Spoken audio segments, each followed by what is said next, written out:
Hey, Rhonda, happy Monday. Thank you. Happy 12, Monday to you too. 12:16 now in the afternoon, There you go. Eastern time. It's good to Yeah. see you. Good to be back after taking a week off for vacation and jumping back into the planning topic this Yes, week, which is really setting the bullseye for 2023. it is. So there are a lot of questions in my mind when I hear. Oh, well, my phone is We're telling us live. we're going live. Sorry about that. um, there's a lot of questions in my mind when I hear that. Number one, what does a bullseye mean, and how do we set it? Yeah. That's pretty obvious. Those are great questions. A bullseye when you play darts, the small kind of red dot, and then the rings that go outside. This is Absolutely. one of Yeah. the ways I like to set targets for the new year is thinking Okay. about what's in the center of that bullseye for you in your business this year. Whether that's revenue, number of customers, number of new customers, whatever that is, that becomes kind of that red bullseye. This is what we're aiming for. And when you think about those rings as they spread out, from the center, Mm-hmm. I always like to do, the plan is the red dot, the bullseye. Here's what I'm going to meet this year. Mm-hmm. Amount in revenue, for example. Mm-hmm. One thing I like to do when we think about those outer rings is come up with what happens if I do better than that? What would they Oh, look like?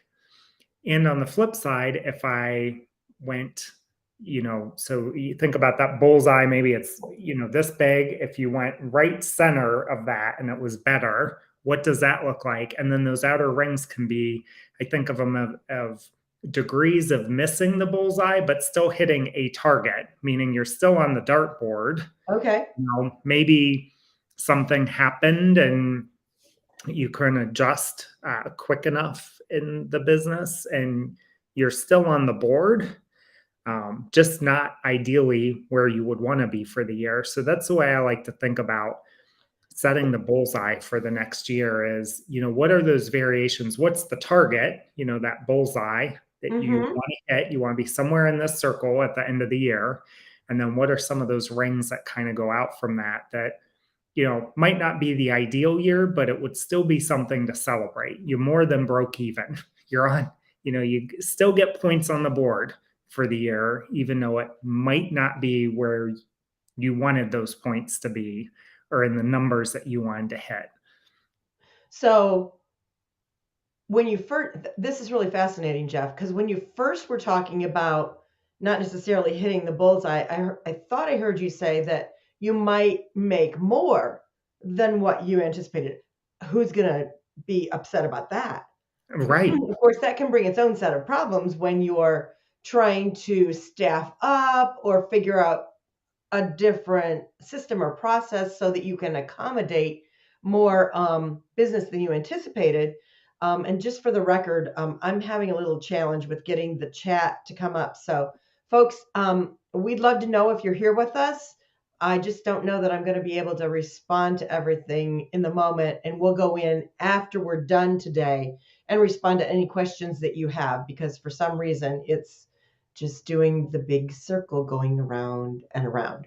So anyway, what I first heard you talking about was um, having numbers that are bigger than your bullseye. So you got your bullseye in saying your bullseye is revenue, and you make more revenue than you anticipated. Who is going to complain about that? But then I heard you say, almost the flip side of it, that you don't meet your revenue number, but there are other good things that you accomplish during the year. And it's not like, so I heard you're still on the dartboard. So, I mean, I don't know if you've ever done this, but I've certainly done it myself and seen my kids do it when they were younger, that they threw a dart at the dartboard and it's way over here and it's not even on the dartboard. Well, that would be like, okay, you have no business anymore. Is that correct? Yeah. Could You're out of be. business. Yep. Could be you had no business or you took a wild turn for whatever reason, and maybe you still have a business, but maybe you just barely broke even or you lost Okay. money. for the year. Okay. You're not on the board, right? It wasn't a profitable year, but you can still Okay. operate. You haven't completely ceased to operate as a Well, maybe business. you had to make a big pivot. I know people that during the pandemic, they had to make a massive pivot. And so during that pivot, that might have taken them the entire rest of that year. Yeah. Like you said, they're still in business, but they're holding on by a thread. Yeah. And that, I think that's one of the things that, and I'll give you the example for revenue. I had this happen last year. So I had set a revenue target for the business. Mm-hmm. Coming up at the end of the year, I was looking at the financials and it wasn't where I wanted it to be. And I'll be honest, I was kicking myself a little bit about it because it was like, man, what could I have done differently throughout the year just to get that extra push to get to where I needed to be? Uh-huh. What I didn't account for until I started looking at my forecast for 2022 was based on when clients joined as clients. I Uh-huh. had planned this revenue number January through December. Well, everyone that owns a business knows all of your customers don't come in January and stick with you for 12 months, Now, right? that's not reality. That brings up a whole nother set of questions. Yes. Yes. So when I looked at the 2022 full year forecast with when those clients had come on, if I had a full 12-month runway with all of them, I actually exceeded that revenue goal for the year. It was just looking at the calendar year, not by a ton, but it was Yeah, just but looking at you that made calendar it. year that really kind of gets, can get you. So, I say that to say I was still on the dartboard. It was a good year. Didn't hit the bullseye necessarily, but when I took a step back and really looked at the timing of clients and what the next year looked like, I was there. It was just kind of a little bit of a delayed getting there. Instead of looking at this from January through 12/31, I really need to look at it, for a full 12 months based on when clients or projects came into the company. So that's where I like to talk about kind of these variations, right? If I didn't look at that, it would be easy to continue to kind of kick yourself on, okay, what do I need to do differently? But kind of looking on, all right, I'm still on the dartboard. I'm on one of the outer rings, not quite dialed into where I wanted to be in that center, but I am, I'm in the vicinity, and that's something to really celebrate. And like Yes. talked about in previous weeks, that's some of the things that, doubling down on some of the things that went well, some of the things that didn't go so well, making some adjustments going into 2022 so that I could get us closer to where we need to be. Well, and when we're talking to our clients who are businesses, small but mighty businesses that are in the growth mode, they're all going to be in that space where they have a revenue target. Every client that they're going to have at the end of the year is not going to be their client on January 1st. That's completely unrealistic because you are building your business at that point in time. Yep. You are scaling up, you are growing.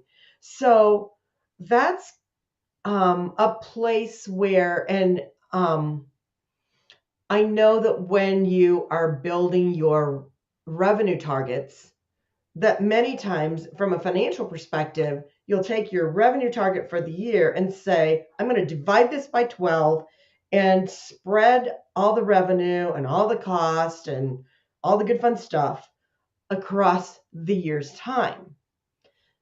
But realistically, it doesn't look like this. I came out of a consumer products background where, especially for a lot of the brands we worked on, it went like this.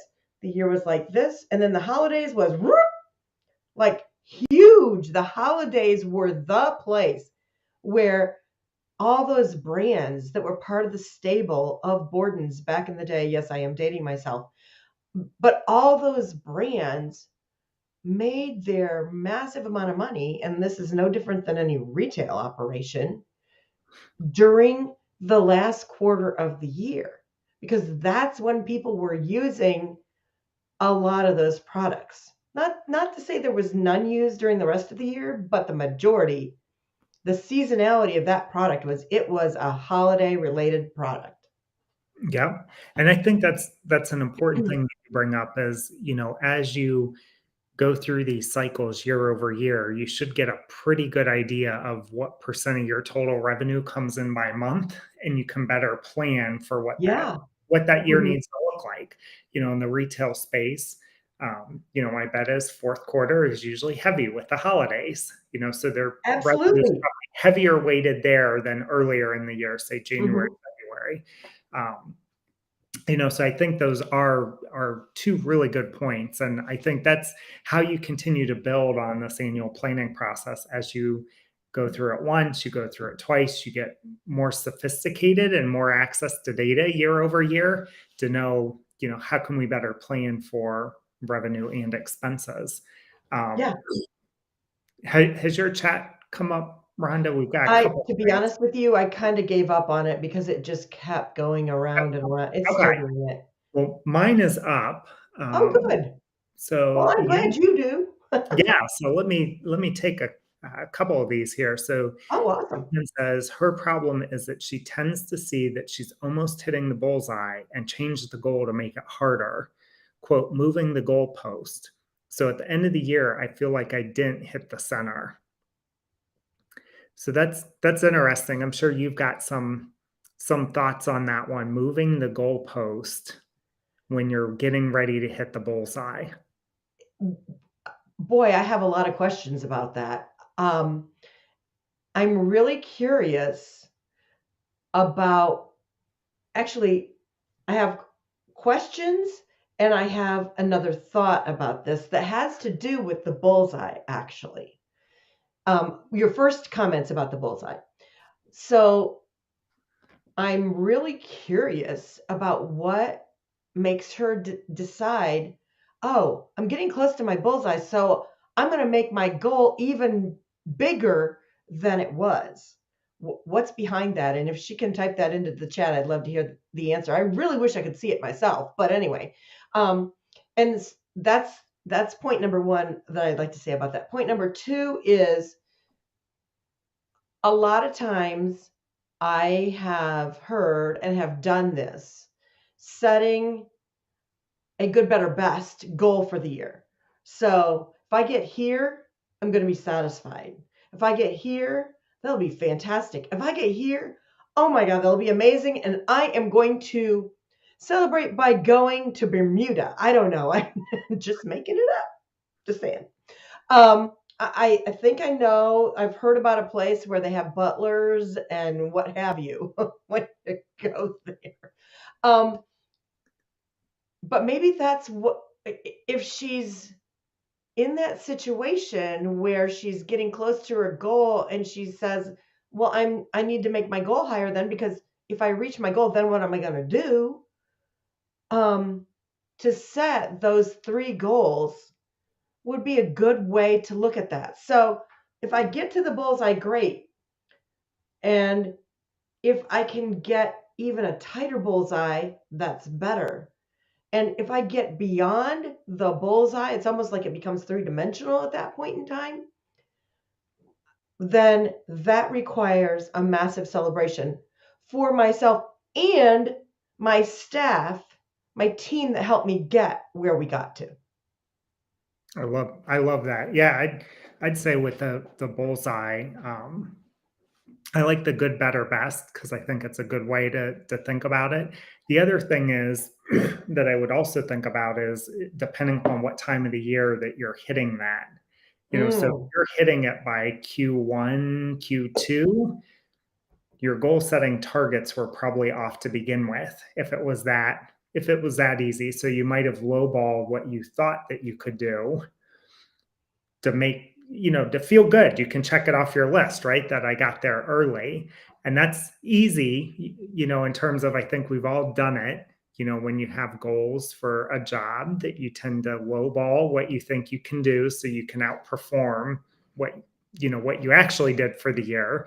Um, I think that's one of the key things. And I think the other thing is depending upon when that hits is looking at what learnings did you have to get there quickly? Was it that the goal was too low for the year? Was it there were some things that changed in the market that really exploded Uh-huh. your business that you didn't anticipate while you were planning? Is that something that's sustainable going into next year, or do we need to bake that into a future goal to make it tougher or higher, or do we need to dial it down because it's not we can't expect to get the same amount of growth in year two because we had this anomaly. Yeah. Uh, Yeah, looks like a company that, because of the pandemic, had exponential growth.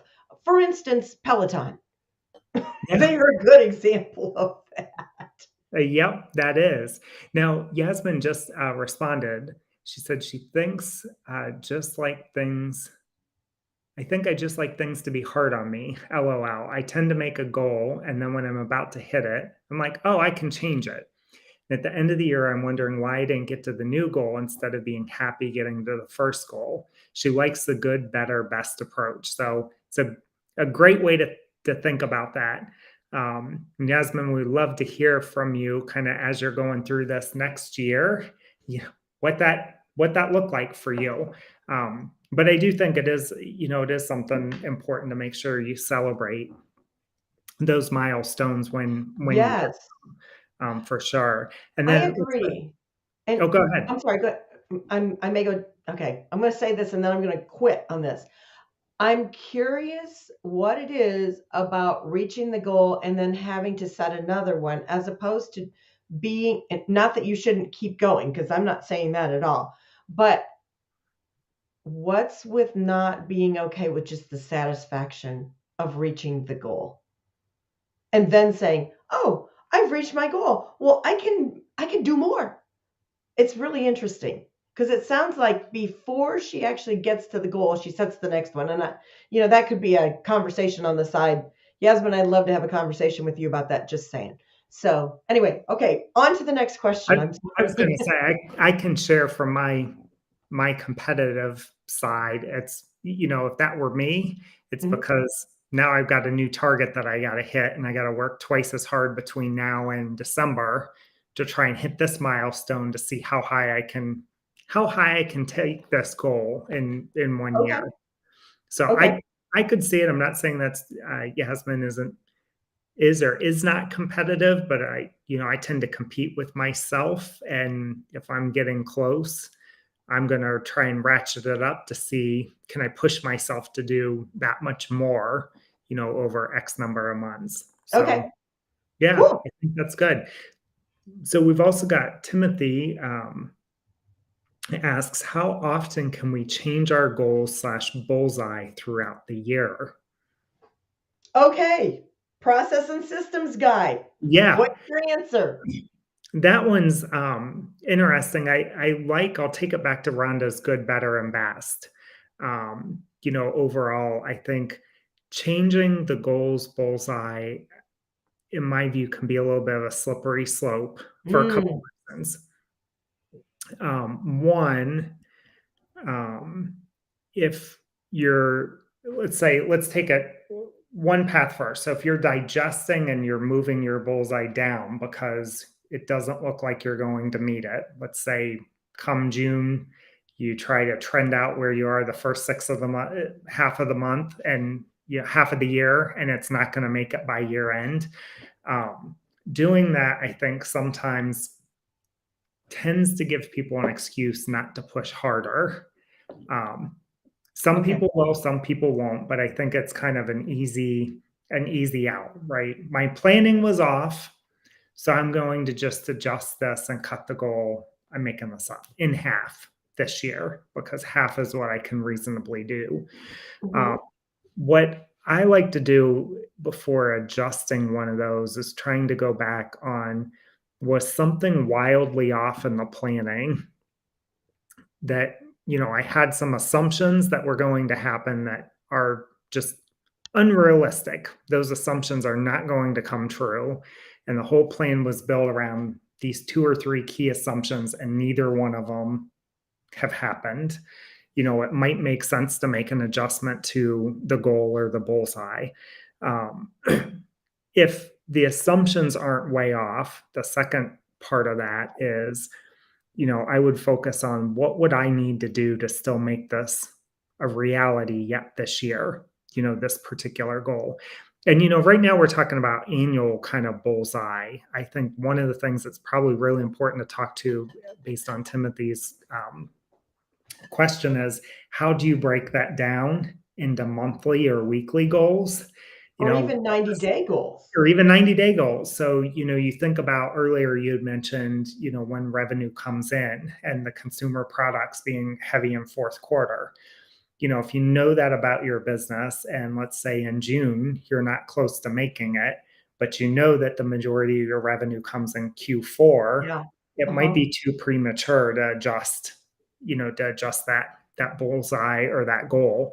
The other thing about adjusting bullseyes, or as Yasmin says, moving the goalpost, if you have teams that work for you and you have bonuses or incentive comp structures or things tied to that, Yeah. it sends a really not super great message if you're always changing, whether it's moving it out and making them harder or moving them back so people achieve them.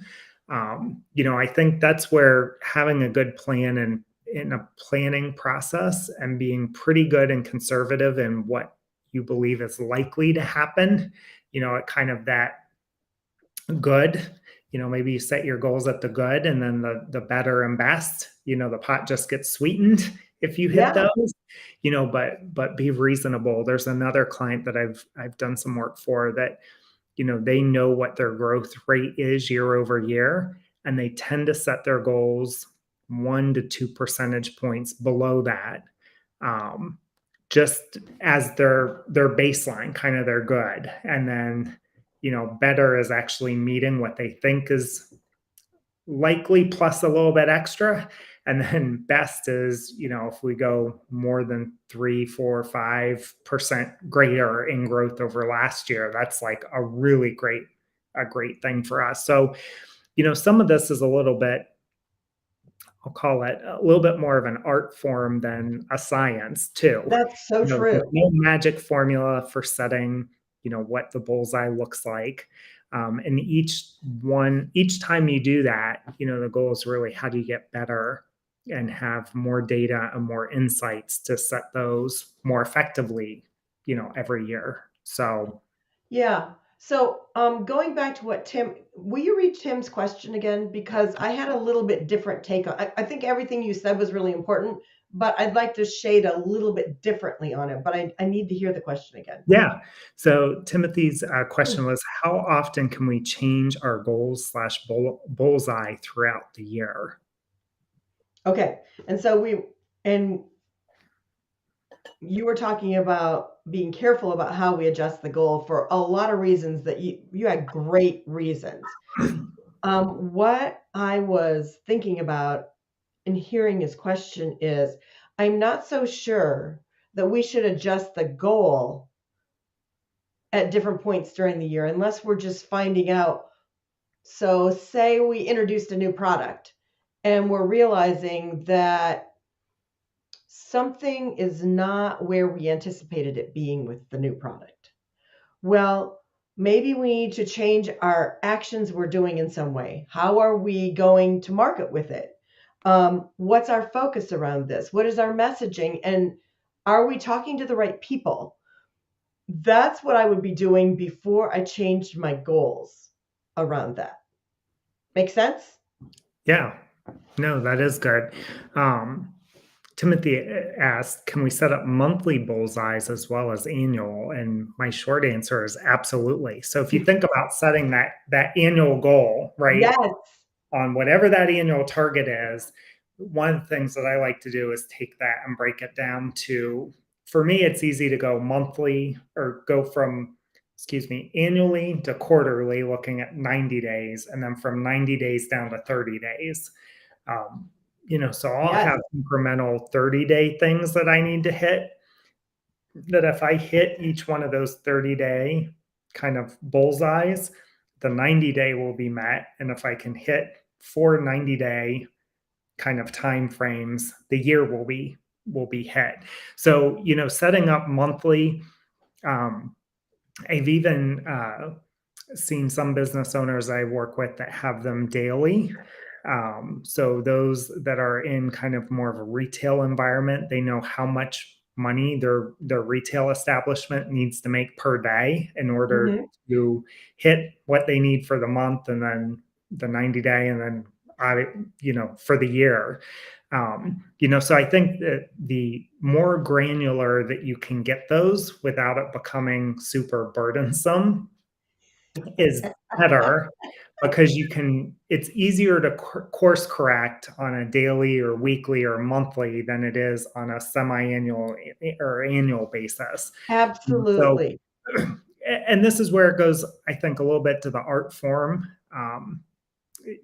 As well. Yeah, you could scientifically build an Excel spreadsheet with all kind of formulas and things, right, to tell you if you're on track or not. But at some point, the juice isn't worth the squeeze on that. Where it might just not make sense that, hey, monthly might be good enough. You might not need a daily.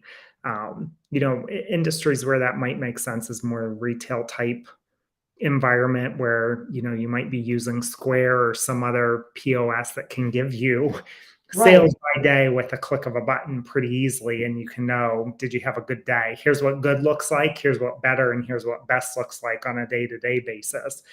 But in a lot of businesses, monthly might be good enough, you Or know even weekly. or even And weekly. I mean, I know that there are some roles that are in sales, for instance, where you need to make X number of sales calls per day in order to get enough calls in to find the people that you need to be talking to sell Yep. your product. Yeah. I'm thinking about that. I'm also thinking about in the retail space to know your daily numbers, but to not be so tied into them at a granular level that you can't go back out to the weekly and monthly level and say, okay, today I was down by $50, but I know the weekend's coming and I'm going to be up by 200. Yep. Or I have a food cart, and I mean, talk about a random example, but I have a food cart, and Monday and Tuesday, so my goal for every day is $500.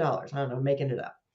Well, Monday and Tuesday, if I get $150, I'm really good. But Thursday and Friday, I am cranking up the hot dogs with the sauerkraut on them, you know?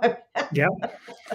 So you have to look at the day or the week and then also look out on a broader level. So, Yeah. yeah. Absolutely. Let's see. Okay, next Yasmin said, question. yeah, she said, yep, it's the competition with myself that I nailed Aha! it. So her and I must be cut from a very similar cloth in terms of wanting to set that next goal and kind of ratchet up from there. But a lot of this, really is about having the plan, creating it, working the plan, and then consistently assessing where you're at in hitting this bullseye. Are you in the drywall 5 feet away from the board this week? Let's Which hope not. if that's the case, that might give you a little bit of there might be other things that you need to do to course correct to get back on that. Perfect example could be, the contacts. How many contacts or networking or people do you need to meet to generate, those opportunities for the sale? And it's, this, Renda, it's a marketing funnel. How much stuff do you put in at the top of the funnel to get it to filter and filter and filter till you Absolutely. eventually get down to a sale? Yes. And those are all things that you can start to build out as you get more and more disciplined with this planning process, and start to know, how many people do I need to talk to if I need to get 2 new customers a week or 10 new customers a week? How many people do I need to interact with to ultimately get 10 customers a week? And you do that, and do this plan enough, it becomes kind of like a math problem, a little bit of a problem solving math problem, a little bit of art in there, to kind of tweak on the Yeah. edges to see how you're going to get to that. Yeah, that is a great way to phrase that. And the fact that it is an art, and the other thing is the more you do it, the more you understand how to do it. Because in the beginning, it's really an experiment. It's an experiment to figure out, so where are these people and how do I connect with them? And then once it gets going, I mean, the wheel, once it gets going, then the wheel starts turning and it becomes much easier. And other people are making those connections for you, which is a beautiful thing. Yes. So, Yeah, and you have the person that you've worked with before that is wanting to come back and work with you again, like Miss Yasmin with her glitter bombing websites, and knowing that people eventually are going to need their website glitter bombed in a new way. So yeah, that's this kind of planning. And Jeff, I will say, thank God for your forms that you're creating for us that we're going to be sharing with people next week when we finish up our planning series, because those kinds of forms and the way we think about it from that standpoint are critical. We can talk to it all we want, but pencil to paper, or numbers on the computer, however you want to do it, is eventually what you got to do in order to do a planning process that will help you drive your business forward. yep. It is absolutely true. And it's, I don't know who said it, but someone said, failure to plan is planning to fail. And I've got a session here in about another week with my business that we're going through to kind of look at everything, just what we've been talking about over these 4 weeks, looking at everything, what's worked well, what hasn't worked so well, where do we need to make adjustments. And part of this setting the target and this planning thing should also be looking at your expenses as a company. Oh yeah. So knowing what that expense posture is, where are you spending money and are you getting clients from that money spend? Every year that's part of my planning as I go through and look at different places that I've made, investments in the business, whether it's in technology, networking, sponsorships, whatnot, on, what do we need to do overall? And do I need to make adjustments? I don't want to put, you know, $500 on black 21 this year. I want to put it on red 5 if you play roulette, right? And just kind of making. Were you in the casino last week? No, I was not at the casino last week. I don't know why that came in, but really thinking through a lot of that overall and figuring out, what does that, because that interplays with your objectives and that bullseye for the year in particular. Yeah. Most organizations exist to make money, and if you have a profit goal that you want to hit, overall, for whatever the reason is, whether it's to grow the business, grow your wealth, help more customers, whatever, All of um, the above. all Yeah. of the above, right? The two things that go into that is you can get top line growth by acquiring more companies, or you control, your bottom line expenses. And some of that is making sure that you take that critical look at where are you making investments in your business. I've got a couple pieces of software that I put on the chopping block going into planning, because we're just, it's not good or bad. It's not that's bad software. It's just we're not using it the way that I thought we were. Last year when I made a year-long investment all at once in certain software packages that I thought would be great to help us grow the business, they ended up not panning out that way, Uh-huh. which is okay. But, I'm also know enough on when those are going to renew to get the cancellations in, so I don't end up paying for another year by Yeah. accident. But that's a great thing. Um, we've got another Important. question from Timothy. Should I have this bullseye set up prior to our annual team retreat, or is this something we should work on at the retreat? Well, there's a question for you. Do we know what kind of business Timothy's in? I don't. Tim, if you can maybe add to the chat what kind of business that you're in. Um, Or so just in general? He doesn't it, have to be super specific, but yeah, Do you want to take this one first, or you want me to?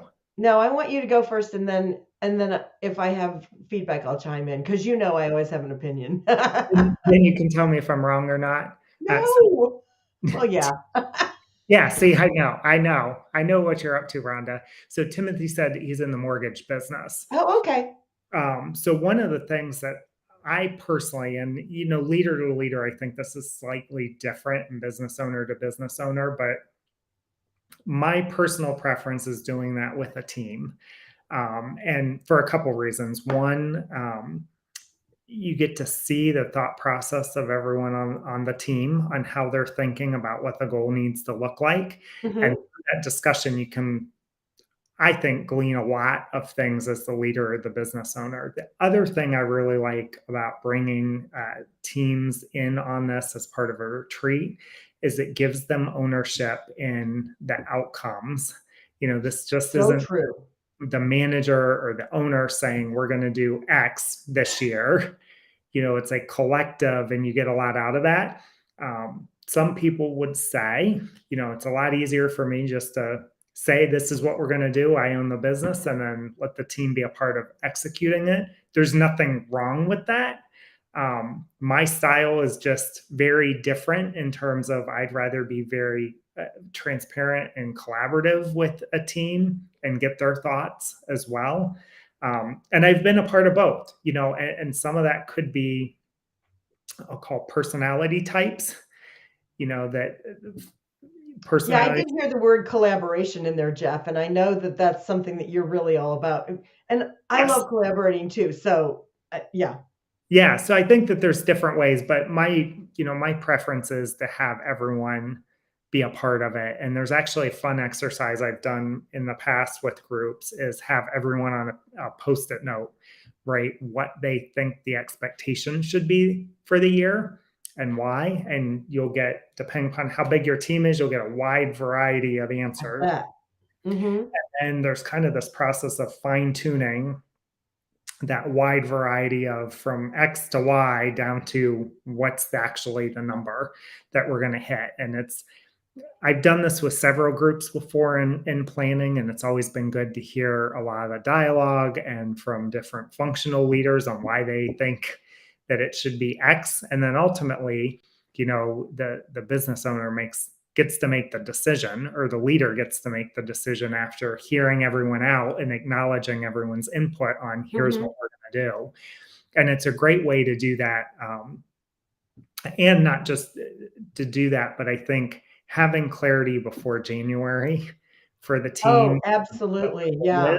there's nothing worse than going into the January working for someone and not knowing what the plan is or what the goal is that we're trying to hit. Some organizations wait until March to give those out. To me, the quarter's already done. It's kind I of was late. just going to say, you only have 9 months left to meet yeah, Yeah. the So goal. I, That's insane. Sorry. yeah, Not that I it have an is opinion. insane. Like So I said, Rhonda has an opinion. yeah, my I'm preference is to saying. do it as a part of a group and get it done before the end of the year so everyone's clear on where the business is going, and what the goals and the expectations are for the year, and everyone has a collective interest and ownership in what that looks like. Absolutely. I love what you said, Jeff. Hey, you were right. No, I'm just kidding. I was like, wait a minute. Oh yeah, this is going to be recorded, so I can play back just that clip to you in the future with, hey, Jeff, you were right. Yeah. Yes, we can play back the hey, you were right. Um, I'm thinking that as the group is coming together and identifying what the number is, that's a great place to identify the good, better, best number. Assuming you have a team of a size that you can do this with them. And not only that, but figuring out if we get to that best thing, what does that group believe is the celebration of best that the group together wants to do? That's So that I mean, I'm just like all over that. And I want to tell you a story of the opposite of this with someone who is in sales. Um, who happens to be my sister. She's going to love me telling this story on her, but trust me, she'll never know that I did it. She's been in sales for a lot of years, we'll just phrase it that way, for a major corporation. And for many years, she was one of this is a national organization, and she had a territory that let's grown and morphed over time. We'll phrase it that way. And for many years, she was in the top 10. She was going on a trip every year. It was an awesome thing. She loved that. Don't blame her for that. She's still known as one of their top salespeople, but the annual sales quotas that she was given that came down from on high in the last several years have been extremely stretched, but she had no input into what was realistic for that number. And Oh, it wow. has caused some pretty major resistance. So it's just an interesting thing. Fortunately, if somebody from that company would hear me say that, they'll never know that she's my sister because our last name's not the same. So there you go. Well, that's good. Yeah, it is. They won't know. So Rhonda said that this just isn't, it's too unreasonable. And, I think that's the thing that you run the risk of is when you do Yeah, these things from top down, um, sometimes you're not the best person. You can have a lot of data and a lot of things, but sometimes, having a discussion with the team on what's reasonable, um, and even things that they see or experience that you may not see or experience as the business owner, good point. really Yeah, help shape what that good, better, and best look like. yeah, yeah. Well, it is Jeff, when we got on, we were like, well, we'll see how long this goes today. Always depends on those really amazing questions from the people that are here on the call with us. And thank you to Yasmin and Timothy for chiming in, asking questions, engaging the conversation, because it makes what we're talking about so much richer. Here we are, it's almost 1 o'clock. We got to get going. I know that you got things going on. So it's been We do. great being with you today. Yes, it's been great being with everyone. Timothy, Yasmin, thanks so much for participating today with these great questions. And we'll be back next Monday. Yes, Same we time, will. same station. With our final planning session for the year. So final planning session for the 2023 year. So yeah, have a great week. See you next week. See you next week.